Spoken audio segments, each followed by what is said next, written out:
নমস্কাৰ সকলোকে স্বাগতম জনাইছো মই ইউটিউব চেনেল টাইমছ অসম নিউজলৈ। আজিৰ ভিডিঅ'টো আমাৰ অংগনবাড়ী কৰ্মী সহায়িকা বাইদেউসকলৰ বাবে খুব গুৰুত্বপূৰ্ণ এটা লেটেষ্ট আপডেটৰ ভিডিঅ' হয়।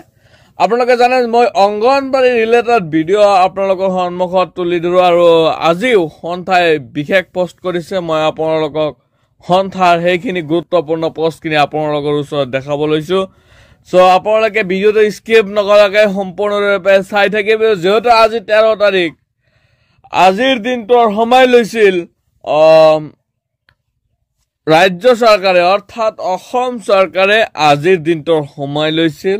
আমি ক'ব লাগিব যেটো ডিৰেক্টৰ ছাৰে কৈছে 13 আৰু 14 তাৰিখৰ ভিতৰত আমি কিবা এটা সমস্যাৰ সমাধান কৰিম।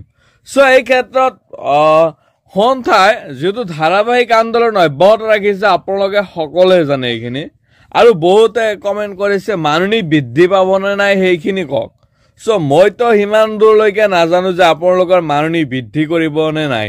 আপোনালোকে ধৰ্ণা কাৰ্যসূচী কৰি আছে আৰু মই ভাবো যে আপোনালোকৰ ধৰ্ণা কাৰ্যসূচী সফল হওক। আৰু সন্থাৰ তৰফৰ পৰা যি পোষ্ট কৰিছে মই তাকে আপোনালোকৰ সন্মুখত দেখাব বিচাৰি আছো। সো আপোনালোকে ভিডিঅ'টো শেষলৈ চাই থাকিব।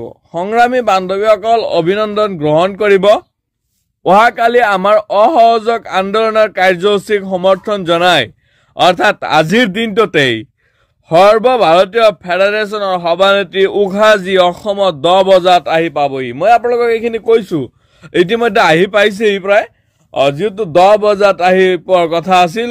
আৰু হোম বান্ধৱীক 10 বজাত সচ্ছল ধৰ্ণাস্থলীত উপস্থিত থাকিবলৈ অনুৰোধ জনালো। আৰু মই এইখিনি খবৰ ইয়াৰ আগৰ ভিডিঅ'ত মই দিছো।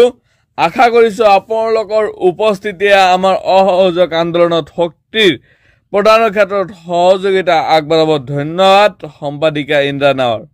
সো এইখিনি মই আপোনালোকক কৈছো, কিন্তু আজি ইতিমধ্যে এটা লেটেষ্ট আপডেটৰ পোষ্ট আহি পাইছে। নিশাৰ কাৰ্যসূচীত থাকিবলগীয়া সংগ্ৰামী বান্ধৱীৰ জিলা ভিত্তিকৰ সংখ্যা 14 মাৰ্চৰ নিশা তামোলপুৰ 30 গৰাকী আৰু শোণিতপুৰৰ পৰা 5 গৰাকী, মানে কোৱা হৈছে কোন কেইখন জিলাৰ পৰা কেইগৰাকীমান বাইদেৱে নিশা কটাব লাগিব আৰু আপোনালোকক তেনেকুৱাকে প্ৰিপেয়াৰ হ'ব কৈছে। আৰু কামৰূপ 20 গৰাকী, দক্ষিণ কামৰূপ 20 গৰাকী, কামৰূপ মহানগৰ 30 গৰাকী, গোৱালপাৰা 20 গৰাকী, দৰং 20 গৰাকী, ওদালগুৰি 10 গৰাকী আৰু নগাঁও 10 গৰাকী, লগতে 20 গৰাকী আমাৰ বৰপেটা আৰু 20 গৰাকী উল্লেখিত সমূহ সংগ্ৰামী বান্ধৱীক 14 তাৰিখ ৰাতি থকাৰ বাবে অনুৰোধ জনোৱা হল। লগতে উল্লেখ নথকা জিলাৰ পৰা আহিবলৈ অনুৰোধ জনালো। ধন্যবাদ।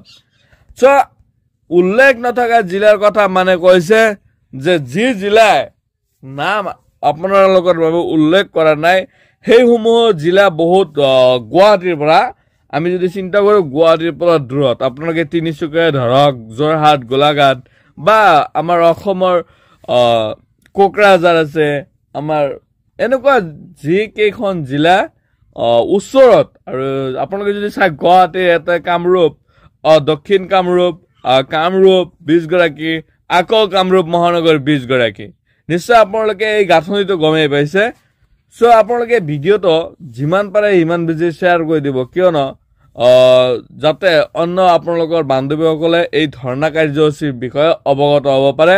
মই আপোনালোকৰ খবৰসমূহ সন্থাৰ তৰফৰ পৰা তুলি ধৰো আৰু আপোনালোকে চেনেলটো ছাবস্ক্ৰাইব কৰি ল'ব। আৰু যিখিনি খবৰ গুৰুত্বপূৰ্ণ নতুন আপডেটৰ খবৰ আপোনালোকে আগতীয়াকৈ পাব। Thank you. জয় অসম।